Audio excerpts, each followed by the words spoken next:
Sige. So tuloy lang natin yung yung mapping natin. Then the rest, ipapakita ko na lang yung ibang lectures is online. So try ko muna kung may internet ako So try lang muna kung may internet. Ito yung continuation lang nung ginawa natin. So as a review lang, pag pinagawa kayo ni Ma'am Susan ng GIS, malamang pagagawin niya kayo nito, take home So review lang muna to So review lang. So again, pag magsese tayo ng map, so kailangan ko ng latitude at saka longitude. So sir, paano kunin yung latitude at longitude? So Google Map lang. Di ko na i-demo mag-click lang kayo dun sa map, right click, tapos kunin nyo lang yung specific latitude at saka longitude. So kada isang decimal point, malaki yung nagagawa niya. Ay malaki yung nagagawa niya. So mas maganda, wag mo na lang hulaan, kunin mo na lang yung latitude at saka longitude dun sa Google Map. Then ito ay since review nga lang ito. So bago ka mag-start ng GIS na map, kailangan mag-define ka kung saan variable i-assign mo yung map. So ibig sabihin lang yan, sa simpleng explanation lang, ito yung map mo, ito yung M. Lahat ng element na idadagdag mo, kung mapapansin nyo, meron tayong add to. Huwag nyo kakalimutan yung command natin na add to. Lahat ng ginagawa kong element, lahat i-add ko lang naman dun sa map.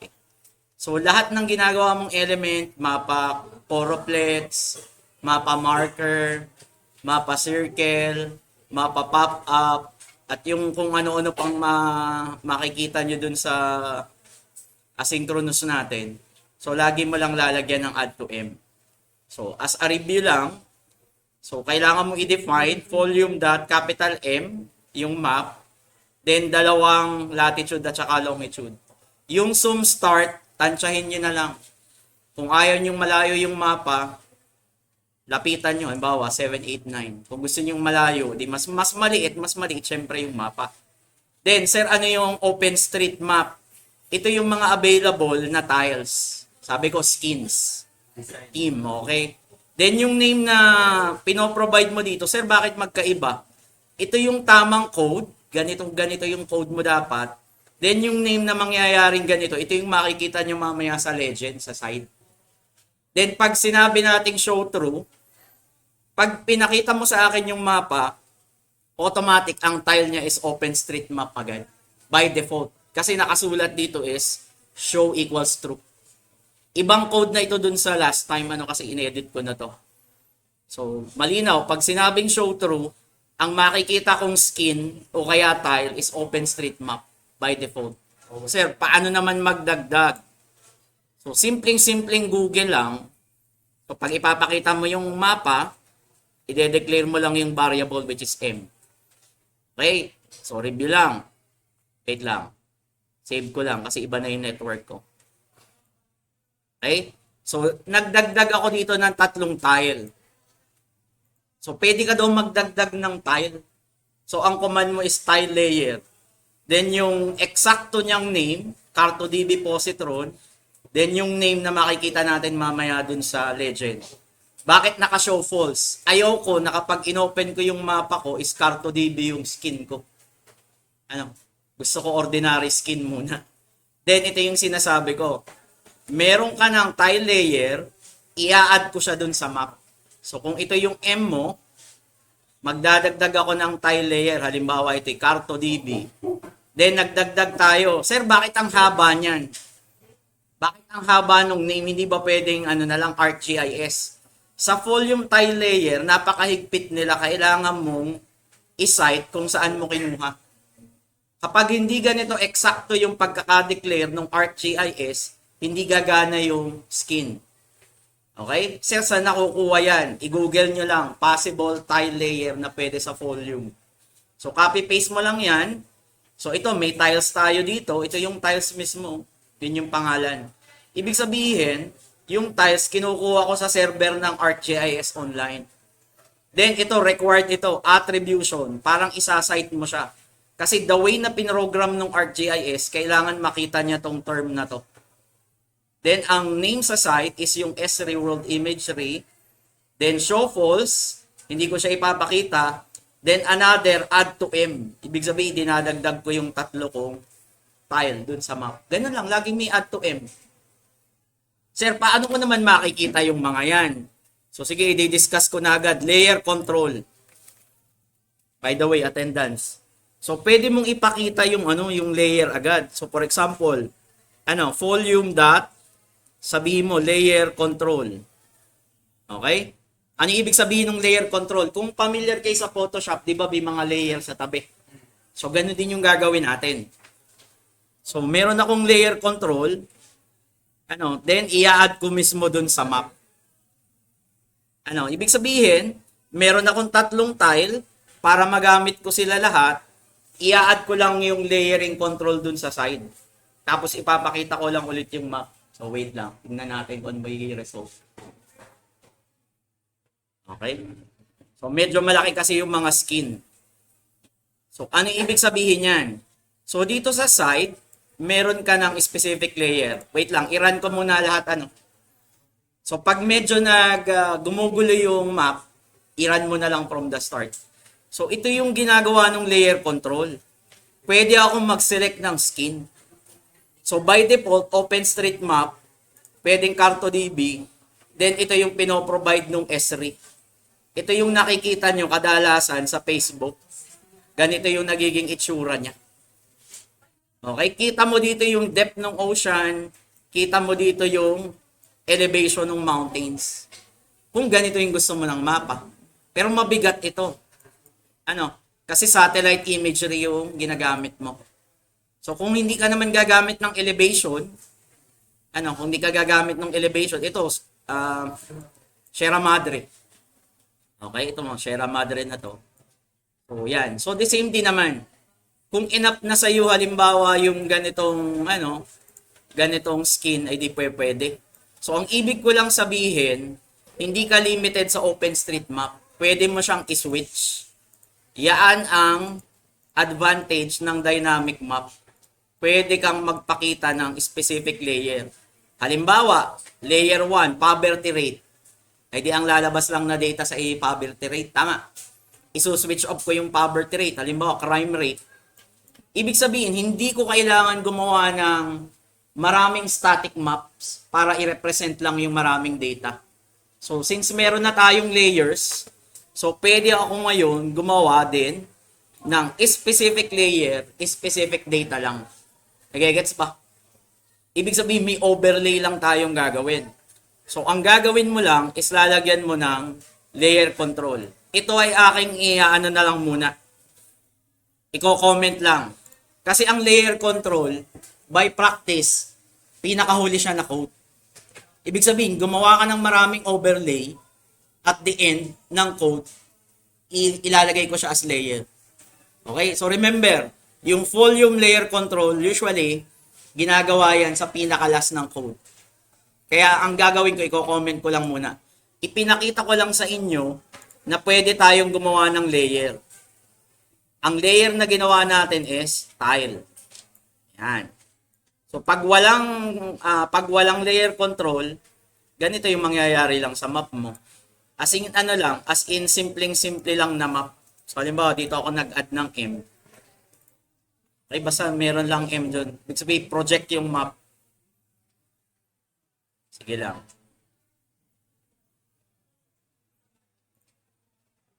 Pabagal yung yung internet. Kaya hindi lumalabas yung saving. Okay, wait lang Ina-download siguro niya. Mabigat kasi yung Esri map eh. Okay, then ito review lang ito So more or less kapag gumagawa ka ng map, ito yung unang data na pinoproject mo. Hindi ito nawawala pag gumagawa ka ng GIS map. So, i-discuss ko lang siya isa-isa. Okay? Ang magandang practice is i-define mo siya sa isang variable. Sir, bakit magandang practice i-define mo siya sa isang variable? At times, kailangan mo kasing gamitin yung definition niya. Pwede namang hindi mo siya i-define sa isang variable eh. Pero sabi ko nga, ang magandang practice, kung gagawa ka ng volume na choropleth, i-define mo siya sa isang variable. Ano yung unang parameter na layering? Ito yung magiging name niya dun sa site. doon mismo sa legend. Ano, yung name, CMCI overall score, yun yung magiging name niya doon sa legend. So, di ba meron na tayong tatlong layer. CartoDB, OpenStreet pala, CartoDB, at saka yung S3 image map. Pwede kang gumawa ng panibagong layer. So, sasabihin mo CMCI overall score. So, ibig sabihin, inuutusan ko yung map na gumawa ng coroplet na may pangalan na CMCI overall score dun sa side. Yung legend na sinasabi dito, yun yung magiging pangalan ng coroplet. Halimbawa, CMCI overall score. Yung mismong bar, yun yung legend. So next, ano yung geodata na sinasabi? Yung geodata, kailangan mo yan kasi sinisilip niya yung geometry. Hindi ko nasasabihin na meron tayong geometry dun sa data pero meron. Then yung data, alin yung data na ipo-project mo? Halimbawa, revenue. Meron tayong revenue, mga ganyan. Okay? Then yung legend name, sinabi ko na kanina, yun yung pangalan ng coroplet bar dun sa side. So sir, ano naman yung columns? Ano yung gusto mong column na i-project sa coroplet? Yun lang ibig sabihin nun. So ang ipo-project natin is every provinces, ipo-project natin yung CMCI overall score. So yun lang ibig sabihin. Next, ano yung key on? Ito required ito kapag gumagawa ka ng coroplet. Ano ba yung key on? So sige, silipin muna natin tong data na to para mas maintindihan nyo. Ganito ang itsura ng JSON file. Silipin lang muna natin yung merge to JSON para makita nyo kung ano itsura niya. So, ang dami nating data. So, sir, bakit nagiging feature properties province? So, kailangan kasi nating ma-read yung JSON file. Remember, hindi to data frame So, ito yung feature. Para ma-access mo yung feature, meron akong properties. Then, under ng properties, meron ako ng province. Pwede ko rin kunin, halimbawa is yung revenue, halimbawa population growth, or something. Pero ang concern kasi natin dito yung province against dun sa CMCI overall score. Ibig sabihin, ito yung common point natin para ma-project ko yung data. Okay? Ulitin ko bakit naging key on? Feature, properties, tapos ito yung province. Yan yung province. Fill color. Hanap na lang kayo ng color pattern. Pwedeng possible value reds, possible value blues. Punta kayo dun sa Matplotlib library. Plasma, varieties, or something. Hindi ko na ipapakita sa inyo, Available naman ng Google para makita nyo yung color combination ng Matplotlib. So, ang pinili natin is pastel 1. Fill opacity. So, ibig sabihin, yung mapa na, halimbawa, ito lang yung mapa ko, yung opacity ng overlay ko is 0.7 lang. Kaso yung overlay ko sakto dun sa mapa. Kasi sukat yan Sukat yung polygon. Then, anong gagawin natin? Pagka-load ng mapa ko, kita mo na agad yung coroplet. By default, may overlay na agad. Then, tapos mo nang gawin yung coroplet, i-add mo ulit dun sa mapa. So, pag in-add mo siya sa mapa, So, ipo-project ko na lang ulit. Halimbawa, M. So, ganito yung mangyayari. By default. Tapos mamaya ilalagay ko ulit yung layer control. Wait lang.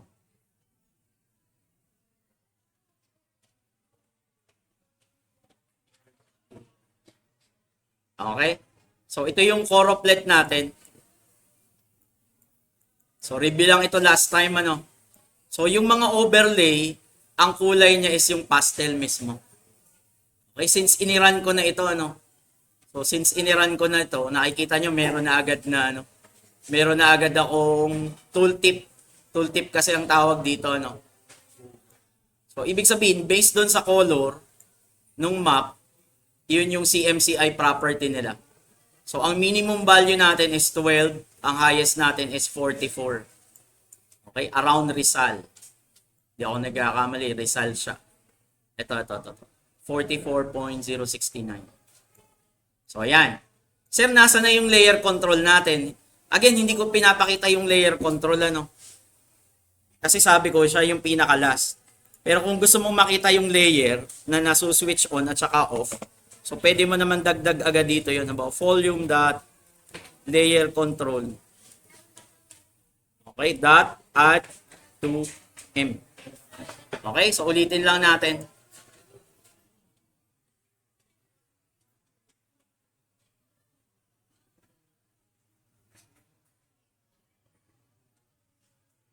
So pakita lang natin yung layer dun sa side. Kasi meron na tayong apat na layer. Based dun sa ginagawa natin, meron tayong apat na layer. Tatlong skin, tapos isang coroplet. So pag ayaw niya mag-run, gaya nito, ayaw mag-run na, no. So iraran mo na lang siya from the start. Kasi ang code kasi no dapat one shot. Ito yung layer na sinasabi ko. So pwede mo siyang i-switch on at saka pwede mo na siyang i-switch off. So ito yung ibig sabihin ng layer. Ayaw mo makita yung score, gusto mo lang makita yung mapa, okay lang. Gusto mong baguhin yung skin, halimbawa itong CartoDB, itong S3. Yan. So pwede mo siyang i-switch on at saka i-switch off. Okay? So for now, tatanggalin ko ulit siya. Kasi sabi ko nga sa last ito ginagawa. Pero kung gusto nyong makita, i-comment nyo na lang. Okay, yan yung coroplet natin. Sige, i-run all ko ulit. Then next, dadagdagan natin ng tooltip. Ano ba yung lumalabas dito sa data? Kasi kung simple lang yan, gaya nito, hindi mo pa rin kasi maintindihan kung ano yung nangyayari. Tinanggal ko yung tooltip, okay. Kita ko may color eh. Ang pinaka, hindi ahon masyado, nasa parteng south. Ang pinaka last rank is ito, Sulu. Meron tayong 80 provinces at least, hindi kasama yung NCR. Ang pinaka-last is yung Sulu. Alam niyo naman kung ano ang peace situation sa Sulu. Alam niyo yan. Sa land area din is maliit. Pero wag ka, yung Camiguin is mataas yung CMCI score. So, ibig sabihin, hindi nakadepende sa land area. Nakadepende dun sa sitwasyon. Alam niyo naman, parteng, hindi ako nag-discriminate ulit. So, medyo may peace problem sila sa South. Gawa ng mga terrorist group. Okay, Abu Sayyaf. Sino member dito nun? Sa Marawi, nung may Marawi War, yung Mauti group. Mga Mauti. Okay. Mauti, mga magkapatid yun, mga Mauti brothers. Yung Marawi siege, kung natatandaan nyo. So, kailangan updated din kayo sa paligid nyo. Mas updated pa ata kayo sa TikTok kaysa sa nangyayari sa buhay.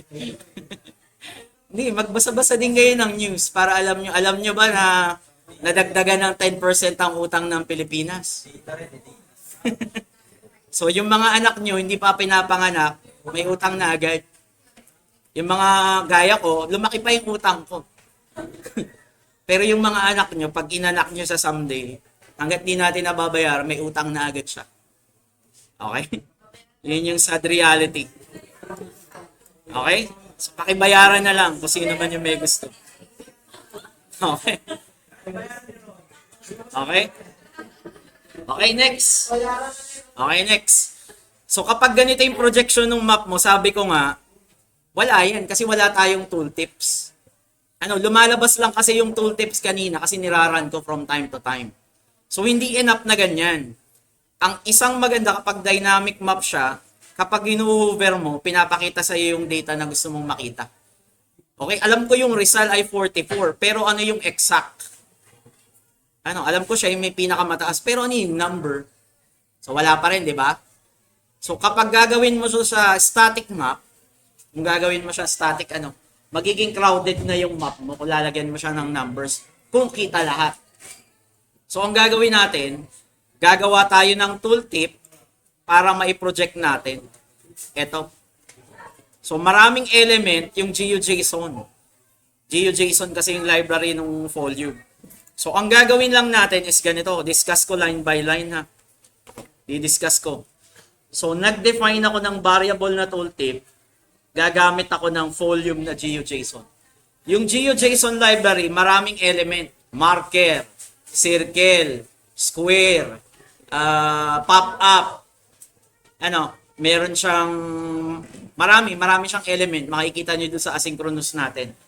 So, ang unang hinihingi ng GeoJSON is ano yung data na gagamitin natin. So, ang gagamitin ko pa rin, yung merge data. Again, geometry pa rin naman yung usapan eh. Saan ko ilalagay yung tooltip? So, dapat kapag nag-hover ako, kung ito yung kung ito yung polygon ko, lahat ng area ng square, pag nandyan yung mouse ko, dapat makita ko yung tooltip. Sino na may ibig sabihin yan? Then, ulit, meron akong GeoJSON, alam ko na kung saan kukunin yung data, then gagamitin ko yung library na ng GeoJSON tooltip. Uunahin mo munang i-declare yung GeoJSON bago ka gumamit ng specific element. So, ang gagamitin natin is tooltip. Sir, ano yung tooltip dyan? Variable lang ulit yan. Magandang practice na yung isang element is ina-assign mo sa variable para magamit mo siya sa mga succeeding na gagawin mo pa. Ano yung fields? Yung fields, nakadepende kung ano yung nandun sa data. Then yung aliases, paano mo ipoproject yung label sa site? Ito pwedeng Tagalogin mo to eh. Halimbawa, ito yung probinsya. So, may difference yung fields, ano yung nandun sa data, yung aliases, paano mo ipoproject? Pwedeng probinsya, pwedeng score, pwedeng kita, pwedeng anong Tagalog sa rank? Rango? Hindi ko alam ha. So, pwedeng ganyan. Ang kailangan gayang-gaya lang dun sa data mo is yung fields. Familiar kayo dyan. List lang yan. No? List. Okay? Then, comma. Kahiwala yung style function. Ang style function, according dun sa nag-develop, i-declare mo as lambda. Kahit anong variable, edi x na lang. Ibig sabihin, ito yung fill color, ito yung kulay, nung overlay, ito yung opacity, ito yung border nung bawat map, then ang weight ng border ko is 1. Okay? Yan yung style function nung tooltip. So, halimbawa, ang laman niya ay hello.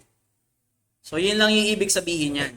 Plus, ito yung importante, yung kasunod na code. I-add mo ba siya sa map? Remember, gumawa ako ng tooltip. I-add ko rin ba siya sa map? Yes, i-add ko siya sa map, pero hindi directly sa map. Ang sinasabi dito, i-add mo yung CMCI Coroplet, add child, dun mismo sa tooltips na GeoJSON. I-add ko ba siya sa map? Hindi. I-add ko siya dun mismo sa CMCI Coroplet. Ibig sabihin, kapag nag-load yung Coroplet ko, automatic, lalagyan ko na siya ng tooltip. Di ba yung Coroplet ko naka-add na sa map? Okay? So, pag in-add mo na yung Coroplet sa map, tapos itong GeoJSON na to, is part lang siya ng tooltip, which is CMCI Coroplet, automatic, pag niload ko yung map, iraran ko lang muna, pag in-load ko na yung map, ito, M, okay? Sige, hintayin lang natin. Medyo malaki kasi yung size talaga niya. Lalo na kung naka-data lang tayo, pero kung sa PC to, ang bilis nito. Tapos Ayan. So, ibig sabihin, before, pag mag-hover tayo, ibig sabihin, pag nag-load na yung Coroplet mo, pag hinuhover mo siya, is ibibigay sa'yo kung ano yung data na gusto mong makita. Okay? So, balik tayo dun sa parting sulu. Sambuanga pala to. Nasaan niyo ba yung sulu? Ito ata. Ayan. Rank last. Rank 1 is Rizal. Second to the last, Tawi-Tawi. Okay?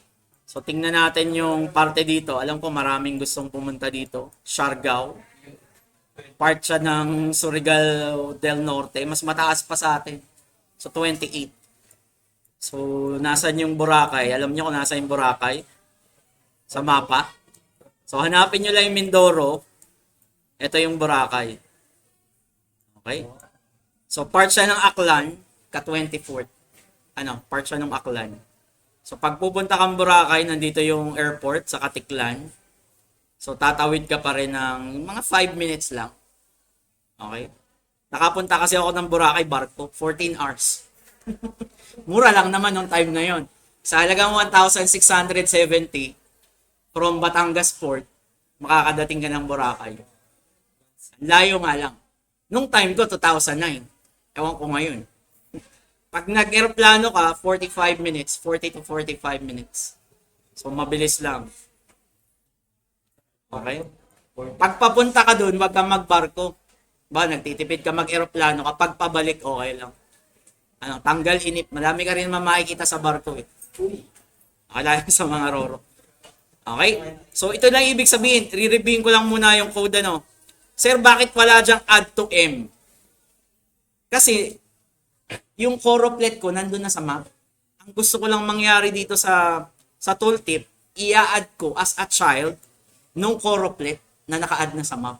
So, ibig sabihin, hindi ako gumagawa ng panibagong layer para lang sa tooltip. Ini-integrate ko siya dun sa choroplet. Sir, bakit naka-integrate sa choroplet? Dinefine ko kasi ito. Yung CMCI choroplet ko, dadagdagan ko ng anak. Ang pangalan ay tooltips. Yun ang ibig ko sabihin. Okay? Sasabihin ko sa inyo, hindi madaling gumawa ng GIS map. Ano, kailangan mo dito ng tiyaga. Kasi mahirap din yung code. So, ito yung layer natin. Medyo madami na to ano. Pero ganito yung objective, ganito yung gusto natin gawin. Sige, i-run ko muna ulit lahat. Kasi pag niraran ko lahat, nagraran din yung nandun sa ilalim. Since isa yung variable m natin, bumabalik siya dun sa ano, sa umpisa. Sige lang, isa-isahin lang natin. So ito siya, may tooltip. Then wala akong layer kasi wala pa naman akong layer control. So ayan siya. So next. Ayan. Alam niyo na yung itsura ng layer control. So ganito yung next na gusto kong gawin. So kung titingnan niyo yung mapa sa baba, kung ipo-project ko siya. So halimbawa ipo-project ko siya ano. Okay, ipo-project ko yung mapa for example. Ganito yung gusto kong mangyari. Next step. Ilang, tayin lang natin. Ang hirap pala nito. Bakit? Okay? So, ganito yung next step na gagawin. Nagdoble lang kasi dalawa yung command ko. So, gusto natin ganito yung mangyari. Every region, meron akong specific code. Naka-layer every region. Para kita ko kung nasaan yung lugar. For example, Region 11. So, ito yung Davao. Tapos, meron din akong sarili kong pop-up na tinatawag. Okay, so, sir, paano ginagawa yung ganyan? So, ganito lang. Okay. Ano ba itong nalabas na to? Okay, so ganito lang gagawin natin. Yung nakikita nyong code na to, is ganito yung gusto natin mangyari. Kinoment ko lang. Kukunin ko yung region, isosort ko yung values. Ano?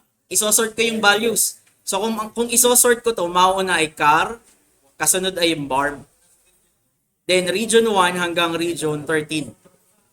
Isosort value ko, i-convert ko sa list. So, ilang ibig sabihin yan, ano?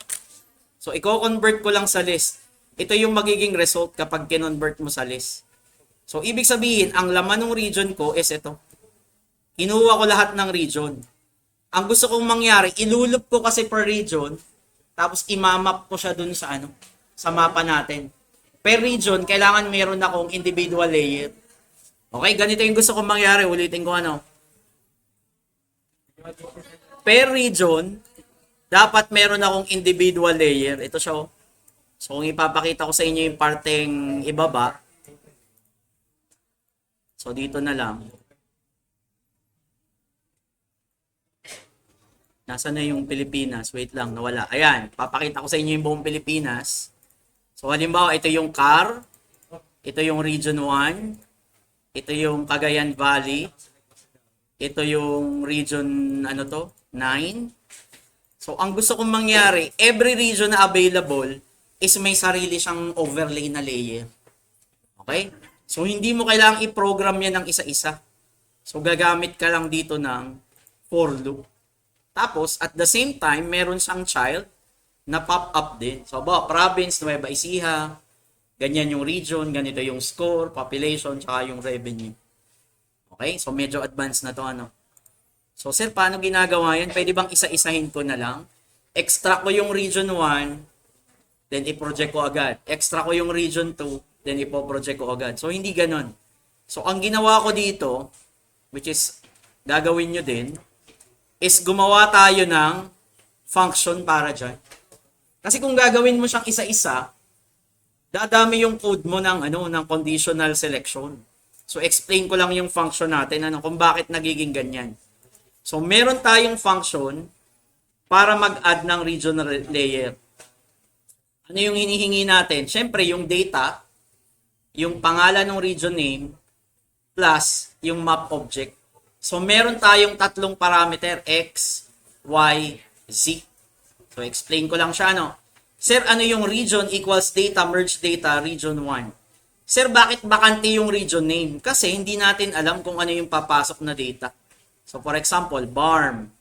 Halimbawa is Cordillera. Halimbawa ito is region 1. So, yung region name, iisa-isahin natin from car hanggang, di ko alam kung region 13 yung last. So, from car hanggang region 13. Ilulup natin every time para makuha ko from Cordillera Administrative Region hanggang doon sa region 13. Then next, ano sir yung in-between na code? So, for example, ito yung code. So, gumagawa tayo ng pop-up naman. Hindi tayo gumagawa ng, ano yung nauna kanina? Tooltips. Ang difference ng tooltip at saka pop-up, yung pop-up, pag kinlik mo siya, merong X button sa side. Hindi siya mawawala unless i-click mo yung X button. Yung tooltip, pag nandun yung mouse, tsaka lang siya lalabas. Pag nag-exit yung mouse, mawawala na yung tooltip. Yung pop-up, meron siyang X button. So, ang name natin, syempre, ang ibibigay nating name is yung specific na region name pa rin. Sir, ano nga ulit yung sinasabing name? Ano yung magiging name niya dun sa layer, sa control layer? Yun yung ibig sabihin niyan. Sir, anong ibig sabihin ng overlay? Napapansin nyo kanina may mga red na, May mga red na dash line. Yun yung overlay. Ibig sabihin, ipakita mo sa akin yung overlay. Okay? Then, pag pinakita mo sa akin yung overlay, kapag kinlik mo yung overlay, ito yung mga data na kailangan ko. Yung labels, visible ba tong mga to? Ito kasi yung mga alias. Visible ba siya? Sticky. Ano ibig sabihin ng sticky? Malagkit.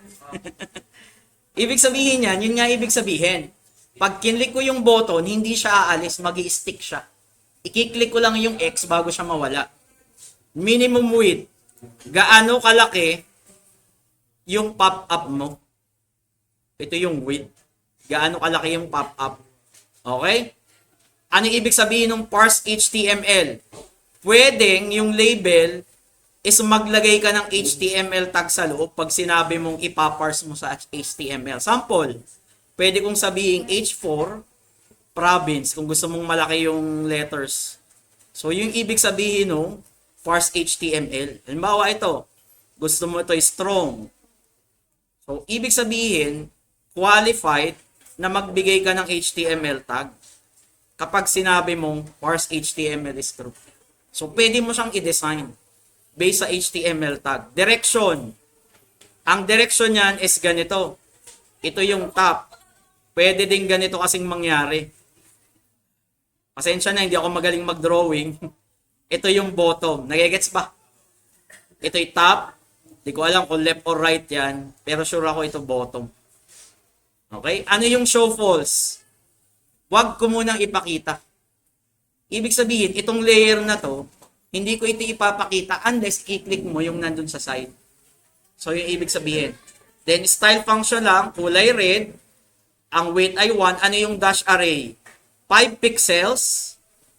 Then, 5 pixels yung gap. Kaya nakikita nyo ganito yung itsura ng red kanina. Nakadash yung boundary natin. Nila ibig sabihin yan. Then, pagkatapos mo, i-add mo lang sa map. Yung map object natin, ang pangalan nito ay M. Naggagawa lang tayo ng for loop. So, sir, paano gagawa ng maraming loop? So, gamitin mo ngayon yung add region layer mo. Gagamitin ko na yung add region layer. 4 regions in regions. Ano bang laman ng regions natin? Ang laman ng regions natin is ganito kadami. Ilulup ko from car hanggang barm. Ilulup ko siya. Then every time makakakita ako ng region, i-add ko yung layer. Okay? So, from region, in regions, so ito yung merge data. Sir, anong nare-receive nito? Yung geometry. Anong nare-receive, sir, nung region? Yung list natin, from car to barm. Kung ito nga yung magiging itsura. Sir, ano yung M? Ito yung map object. Remember, yung map object mo. Ibig sabihin lang yan, every time may makita kang region, i-assign mo as specific layer. Ito yung map object ko. Parang sinabi mo dito, kung ito yung function, ito yung M. Parang sinasabi mo lang, add to M. So, kung i-execute natin yan, i-execute natin siya, ano? Tapos, ipapakita ko sa inyo yung layer control. Magkakameron tayo ng maraming layer base sa, tayo natin, based dun sa number ng regions na dineclare natin. So, medyo malaki na yung mapa.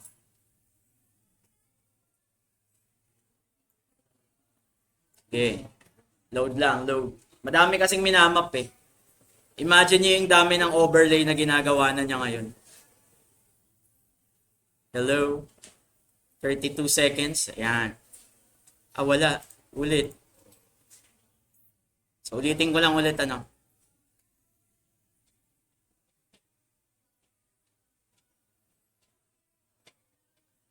Tayin lang natin. So, pag pinagawa kayo ni ma'am, malamang ang exam nyo na is take home. So, sundan nyo na lang yung code. Ano. Hindi ko lang alam kung ano ipapamap niya sa inyo. Okay? So, ganito yung mangyayari. Okay? So, ang inad natin from barm hanggang dun sa for example is halimbawa, gusto mo lang is itong region na itong makita mo. So, may capability ka na ngayon. Okay? Tapos yung data niya, ito yung stick. Kailangan i-X ko pa siya. So, ito halimbawa Iloilo. Ito ay Negros. So, halimbawa ito ay Zamboanga. Then, ito ay Basilan. Okay? So, part siya ng Zamboanga Peninsula. So, tingnan pa tayo sa parting south. Davao. Ito, Davao region to. Compostela Valley. Okay? Davao del Sur. Taga saan ba ang Duterte? Del Norte ba o del Sur? Taga saan ang mga Duterte? Ha? Hindi, Davao, pero saan? Davao City. Kasi parting Ilocos Norte, mga Marcos. Parting Ilocos Sur, mga Singson. May kanya-kanya silang teritoryo eh. Okay? Hindi mo sasabihin ang Ilocos Marcos lang. Ilocos Norte, yes. Pero hindi ko alam kung nasaan ang mga Duterte at wala akong pakialam kung nasaan sila. Okay? So next na lang. Tapusin na natin. So pwede din tayo maglagay ng markers. So for example, lagyan mo ng marker lahat ng rank 1 to 10. Maglalagay lang tayo ng rank 1 to 10. So, nag-sort lang tayo ng rank, tiningnan lang natin yung rank 1 to 10. Yan lang ibig sabihin nun. Top 10 data, merge data, sort values, nag-rank tayo ng 1 to 10. Siyempre, ang top 1 na rank, minimum ay number 1. Okay, question mo na, ba't sinabing number 1? Minimum ng rank, i-rank mo from 1 to 81. Anong minimum? 1. So, gusto kong makita nasan yung pinaka-top 1. Okay? Pero, itong code na to, nagpo-project tayo ng rank 1 to 10. Kinukuha ko dito yung 1 to 10. Then, gagawa tayo ng feature group. Sir, ano yung feature group? parang sinabi mo ding maglagay ka sa layer. Maglalagay lang ako sa layer, another layer. So tayo ay feature group, centroid, top 10. Top 10 ng ano, rank 1 to 10 ng overall score. Then, ang gagawin lang natin, sir, ano yung ibig sabihin na show false? Hindi ko muna ulit ipapakita sa layer. Ibig sabihin, wala muna siyang check. Makikita ko lang siya is kapag chinekan ko na dun sa ano, sa layer control. Sir, ano yung iteros? Bakit meron kang underscore? So, ang iteros, ang binabalik niya is yung index at saka yung data. Sir, ano yung underscore? Hindi ko naman kakailanganin yung index eh. Pero kailangan mong i-declare. So, according dun sa manual ng iteros, mag-iterate kasi tayo dun sa top 10 data. Ang i-iterate ko yung data pero hindi ako concerned dun sa index. Hindi pwedeng mawala yung underscore kapag mag-iter rows ka. Ibig sabihin, iterate rows. Ito yung table. I-iterate mo yung rows, meron niya mga specific index sa side. Ang concern lang ako is yung row ng column. So, yun lang naman ibig sabihin ng iter rows. So, next. Sir, paano lagyan ng marker o kaya pin? So, ganito lang. Saan mo ilalagay yung marker? Okay? Ilalagay natin siya sa gitna mismo ng province. So, row geometry, centroid.y, ibig sabihin yung center ng y-axis sa mapa, specific map, then geometry centroid in terms ng x. So, kung may mapa ka na ganyan, ilalagay yung marker sa gitna. Sinusukat na natin. Ibig sabihin yung geometry na ang nagbibigay sa atin kung nasaan yung centroid niya in terms ng y at saka ng in terms ng x. Sir, pwede bang baligtad yan? Pwede naman. Pwede mong unahin yung x, pwede mong unahin yung y. So, kung may mapa kang ganyan, lalagay tayo ng marker. Okay? Then, pop up. Ano yung ibig sabihin ng pop up? Pag kinlik ko yung marker, may lalabas din na parang comics. Ang nakasulat dyan is province. Tapos, ipapakita ko yung rank. For example, halimbawa, Quezon. Ito ay rank 33. Yan yung rank natin. Ito yung text ng rank. Ito yung Quezon Province. Ang pinaka-max width niya is 300 pixels. So, ibig sabihin, ito yung mapa. Pag kinlik ko siya, may pop-up. So, may nakasulat doon na data. Okay, next. Sir, saan mo i-add? I-add ko siya sa FG Centroid Top 10. Ito siya. Kasi nandyan yung feature group. Yung feature group na sinasabi ko, maglalagay ako ng another layer dun sa side. Okay? So next, kung meron kang FG Centroid Top 10, i-add ko na ngayon siya dun sa map. So kung iraran ko to, ganito yung mangyayari. Pansinin nyo, dineclare ko yung volume layer control is pinakalas. So remember, yung volume layer control, kapag i-deploy nyo na yung mapa, ilalagay nyo siya lagi dun sa last. Kasi kung marami kang instance ng layer control, dadami yung ano mo doon, yung button. Kung 5 siya, hindi magiging 5 din yung nandun sa site. So ang gusto nating mangyari dito is lagyan mo ng marker yung top 10 na mga provinces, which is ang tagal. Okay? So, marami na tayong ginagawang layer. Meron tayong layer ng CMCI score. May layer tayo ng overlay ng each region. Then, meron tayong layer ng top 10 provinces. So, kung gusto mo lang i-map. Kung gusto nyo makita yung lowest provinces, baliktarin nyo lang yung logic. So, ibig sabihin yan, wait lang, ulit-ulit. Hindi lumabas yung hindi lumabas yung layer control. So siguro may dalawa akong instance ng layer control. Sige, ulitin ko lang ulit Palalabasin lang natin yung layer control para makita niyo siya. Okay? So madaming possibility. Hindi ko matuturo talaga lahat to So lahat ng tinuro sa akin ng teacher ko nung college is hindi naman talaga nila naturo. Lahat. Sa totoo lang. Pero binibigyan ko kayo kung saan kayo mag-uumpisa. Okay? Kung gusto nyo ang trabaho nyo someday is ganito, part siya ng pagiging data scientist, Eh di, yan yung gusto nyo. Hindi ko makita yung ano yung layer control. Nawala. So siguro meron akong ano, may layer control ba ako na doble? Nawala yung ano ko eh. Nawala yung ito. Itong nawala. Nawala. Dapat may top 10 dun sa ilalim. Nasaan doon yung layer control? Ito. So tanggalin ko to ano. Kaya sabi ko dapat sa panghuli siya. Kasi pag dalawa yung layer control mo, nalilito siya eh. Kung i-add na ba siya. Kaya para maiwasan mo na lang, ilagay mo yung layer control kapag sure ka na dun sa pinakailalim. Para makita mo ulit siya. Wait lang. Para makita nyo kung ano yung itsura ng marker. So gumamit tayo dito ng marker ito. Folio marker. Sentro ng province. May pop-up siya na ganyan. Then ang icon ko is kulay blue.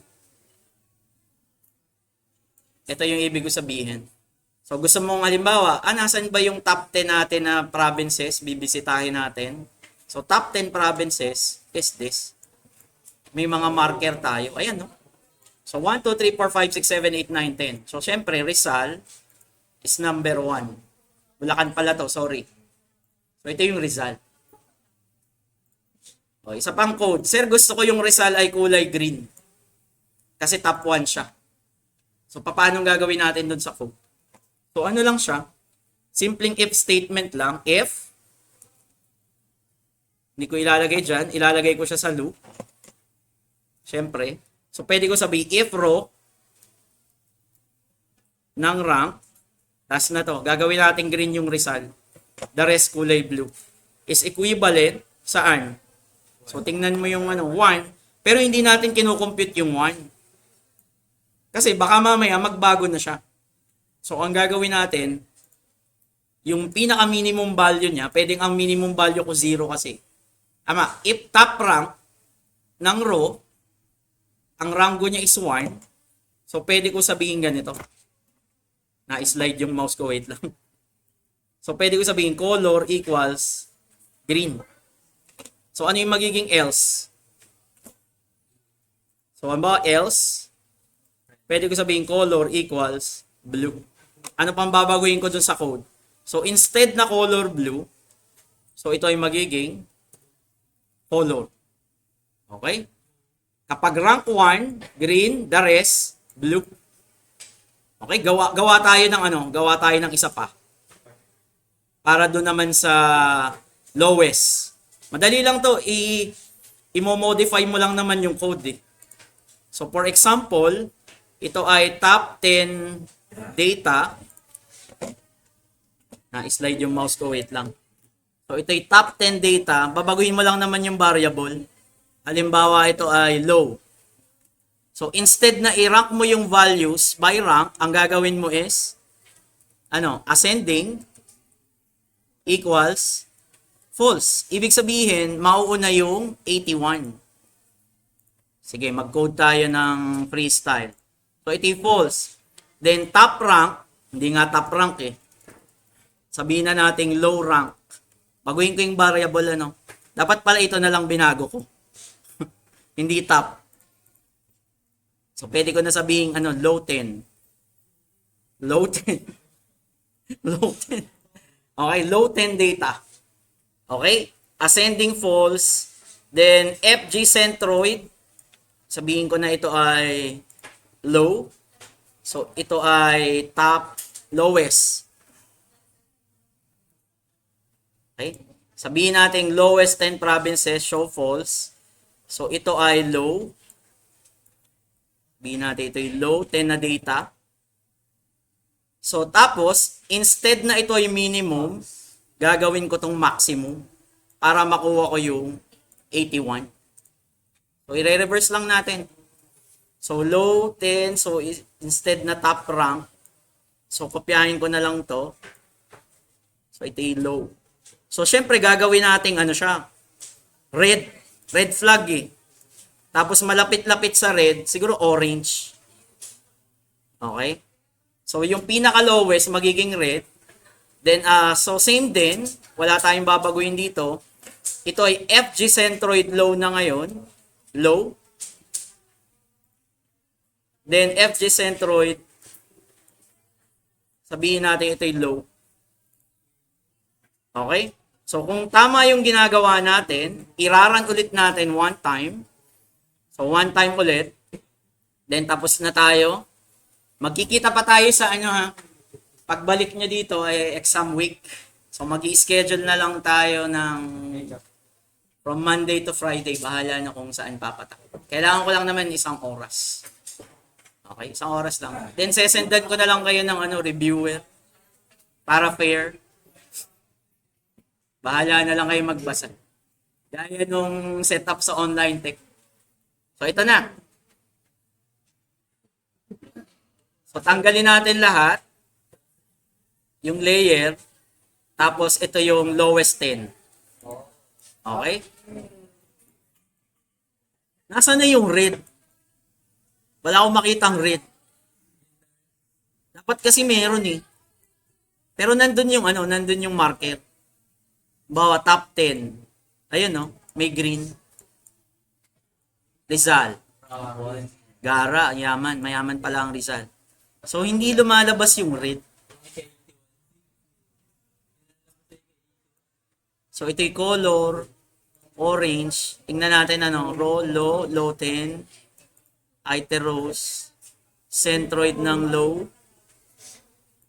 FG centroid ng low, add to M, layer control. Isa pa, last. So, dapat kasi yung sulu ay kulay red. Para makita natin. Hindi ko sure kung may mali tayo dun sa code natin, Centroid rank. Tama, if rank equals low rank. Ito. Hindi natin nabago. Ito ay low 10 data. Para makita natin yung orange. Ibig sabihin, based from this, kunin mo yung last 10 na may pinaka-lowest, which is 81 yun. Hindi ako nagkakamali. 80 or 81, at alin man sa dalawa. Wala na kayong klase pagkatapos nito? Sige, pwede pala tayong mag-overtime. Isang oras pa. Joke lang. Ipapakita ko lang sa inyo yung yung red. So, yan. Ito yung mapa. So, tingnan nyo. Functional. CMCI.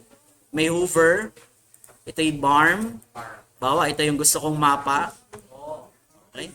So, halimbawa, ito siya. So, tingnan na natin. So, tanggalin ko muna to.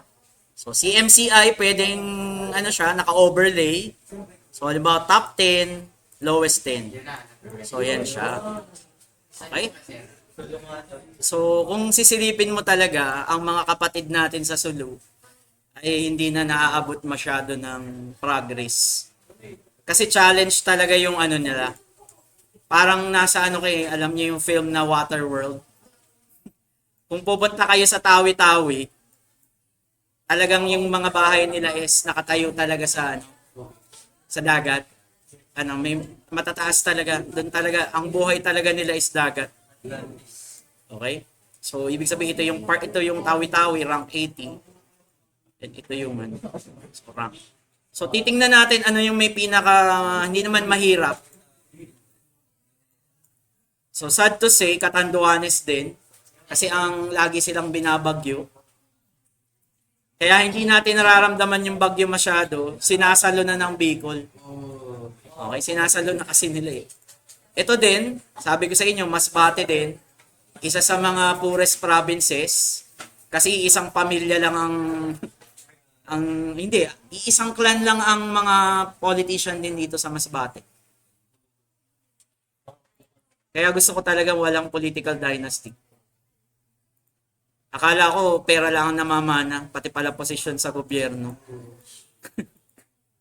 Okay, hangga't hindi nababago yung political dynasty, huwag kayong umasang uunlad tayo. Kasi ang mag-a-approve din naman yan para ma-abolish dyan is Congress. Iilan ang political dynasty sa Congress? Sila din eh. Okay? So yan. So sad to say, ang Quezon ay wala sa top 10. So ano tong part na to?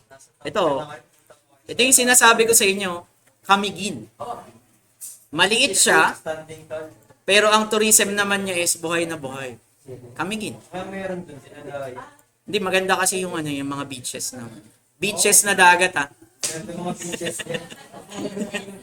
Beaches. Okay? So save ko na lang. Then upload ko na lang ulit yung code. Tapos silipin nyo na lang para may guide kayo sa gagawin nyo kay Ma'am Susang laboratory. Okay? Actually, sa taas din, parting Batanes, yes. 74 ba na Kasi pag malalayo talaga yung pero ang tourism dyan, ayan, Batanes. So sabi ng mga friends ko, mas mahal pa daw ang mag-tour sa Batanes kaysa sa Singapore tsaka sa Hong Kong. Totoo. Kasi ang mga eroplano lang na pwede sa kanila yung maliliit lang eh. Okay? So mas mahal mag-tour dito. Pero maganda daw dyan. Pupunta ako mamaya. Hindi lang well developed yan, pero maganda. Mountain Province, Hindi lang ikaw Abra, Apayao. Pero wag kang Ilocos Norte, maunlad Pero magkatabi lang sila. Tinakaw na ng Ilocos. Abra, tsaka Apayao. Ito to? La Union. O ba naman ng LU? Surfing capital, Siargao, pero sumunod. Cavite, Laguna, Batangas. Nakakahiya. Tayo lang wala. Nakakahiya naman sa mga friends natin. Calabar. Calabar lang na wala yung zone. Oh my God. Mas malaki pa yung 10, 4, 3, 1. Ang pinakamalapit lang sa atin is Batangas. Batangas. Wow. Nakakahiya naman, rank 33 tayo. Okay, malayo. Ba't walang